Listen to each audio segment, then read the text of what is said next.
What's up, adventurers? So we are back on my buddy's Mazda 323 of the 1988 vintage, and today we're doing a fuel pump because we got a crank no start and it's getting spark, and I know it's getting air. Nothing has changed under the hood.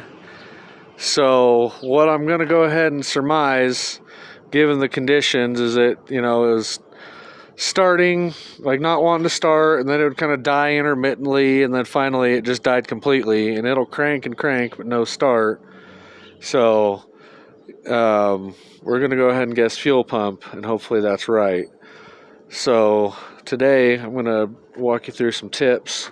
First thing you do, disconnect your negative battery cable and you open your gas cap so your stuff will vent. And then your fuel filter is actually right up here on the engine, and it looks like all you got to do is remove that bracket and remove the hose clamps, and that thing should just pop right out of there. And I'll come back with more once we get the bracket sizes for the nuts on those bolts. But the cool thing about this little car is you don't have to drop the tank. You can actually access the back seat. Now, me and my buddy sat back here like a couple of monkeys for about 10 minutes trying to figure out, how the thing comes off.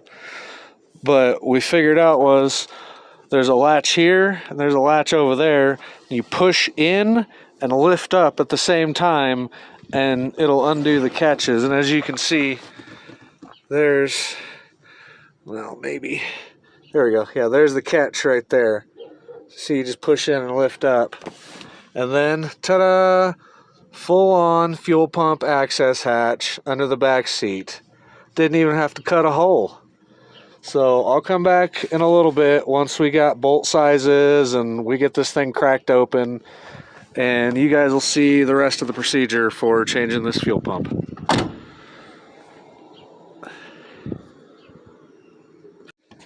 Alright, time for the big reveal. There's actually two electrical connectors here and here that you have to undo, and then you do all the perimeter screws. Let's crack it. Oh, that was a satisfying crack.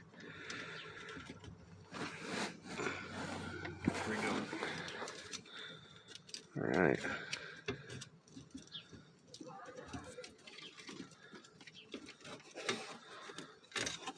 Well, it would seem that grommet is a little stubborn.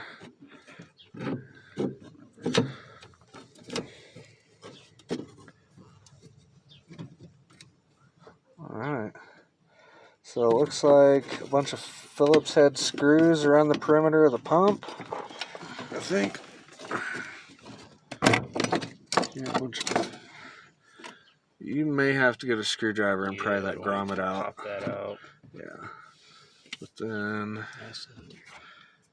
oh yeah, we might want to bust out the air compressor or something, blow that out. But there you have it, folks. There's the pump. We're going to get it out. It looks like it takes a bunch of Phillips head screws around the perimeter and should pop that bad boy out. So I'll be back in just a minute.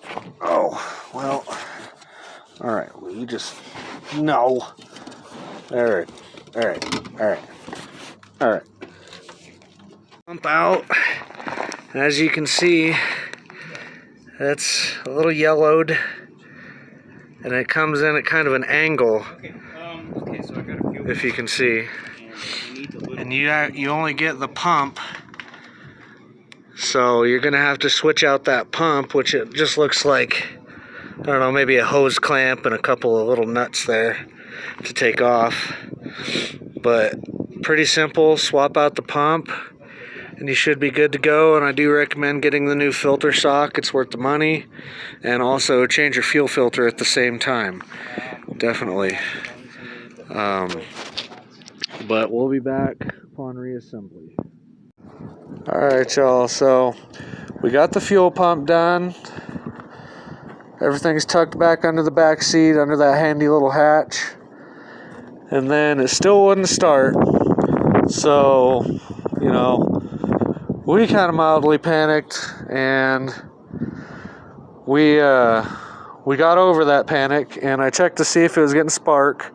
It was not getting spark.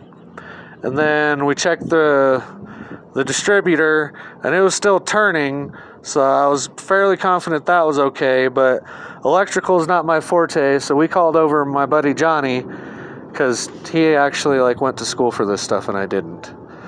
But he came over and he deduced that there's no power getting to the coil. And then we were messing around, and I guess my roommate, who this car belongs to, he had taken the battery out, and he had found a little wire that was broke off that you can see here, this little guy.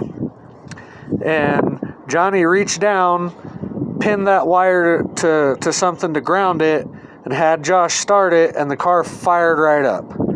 So today I just jumped a wire off of it. We self-tapped into the fender here, the inner fender, and the car fired right up. So not only does it have a new fuel pump and a cap and rotor and a new coil, all because of that stupid little ground wire.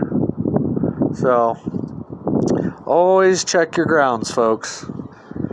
But this thing runs like a top now. It's awesome. So we'll see y'all next time.